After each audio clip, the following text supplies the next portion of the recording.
जरा ये हंसी देखिए, कितना खिलखिलाकर हंस रहे हैं मध्य प्रदेश के मुख्यमंत्री मोहन यादव। ये हंसी देखकर कोई कहेगा कि इस आदमी के राज्य में एक साथ 15 लोगों की मौत हो गई, इसमें एक 5 महीने का मासूम बच्चा भी शामिल है। कोई कहेगा कि इनके राज्य में गंदा पानी पीने से 1400 लोग बीमार हैं, 200 लोग अस्पतालों में भर्ती हैं और कई जिंदगी और मौत की जंग लड़ रहे हैं।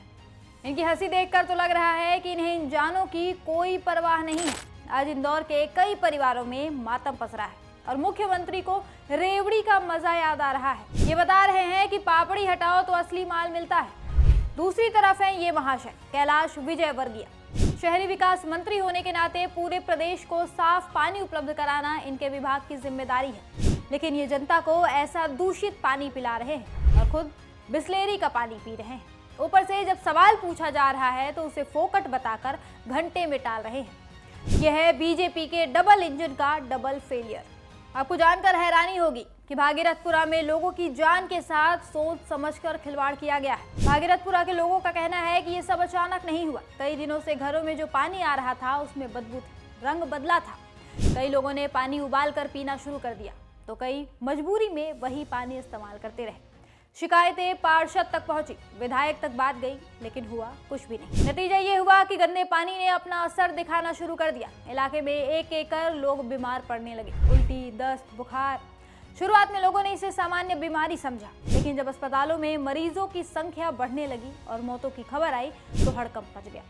भास्कर की पड़ताल में ये भी पता चला है कि इंदौर के भागीरथपुरा की जिस पाइपलाइन ने 15 लोगों की जान ली, उसे बदलने की प्रक्रिया 3 साल पहले शुरू हुई थी। लेकिन निगम परिषद की बैठक में पाइपलाइन बदलने का प्रस्ताव मंजूर होने से लेकर लोगों की मौतों तक हर कदम पर अफसर और नेताओं ने लापरवाही बरती। पाइपलाइन बदलने का काम 2 फेज में होना था। जैसे तैसे पहले फेज का काम शुरू हुआ, लेकिन वो भी अभी तक पूरा नहीं हुआ।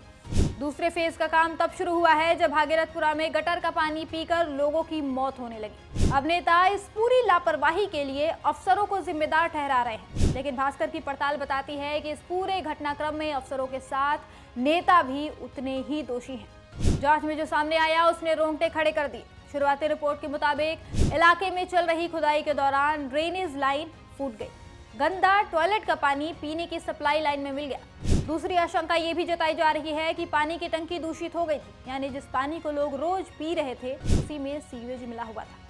यही पानी धीरे धीरे लोगों के शरीर में जहर बनकर उतरता गया। इस महिला को देखिए, इनके दर्द को समझने की कोशिश करिए। इनका नाम साधना है। साधना की गलती यह है कि ये भागीरथपुरा में रहती हैं और इन्होंने सरकार पर भरोसा कर लिया। शादी के 10 साल बाद साधना के घर बेटा पैदा हुआ था। पूरे परिवार में खुशी थी, जिसे बीजेपी सरकार की लापरवाही खा गई। एक दिन साधना ने दूध में थोड़ा सा पानी मिलाकर अपने 5 माह के नवजात बेटे को पिला दिया था। वही पानी उस मासूम बच्चे की मौत की वजह बन गया। क्या आप अंदाजा लगा सकते हैं क्या गुजर रही होगी उस मां पर? ये कहानी सिर्फ एक हादसे की नहीं है। ये कहानी लापरवाही, अनदेखी, सिस्टम की सुस्ती और जवाबदेही से बचने की कोशिशों की है। ये कहानी उन शिकायतों की है जिन्हें महीनों तक अनसुना किया गया। ये कहानी उन लोगों की है जिन्होंने बार बार कहा पानी गंदा आ रहा है, बदबू आ रही है, लेकिन किसी ने नहीं सुना। सवाल उठता है कि ऐसी घटनाओं की जवाबदेही किसकी तय होनी चाहिए, सरकार की, प्रशासन की या सिस्टम की?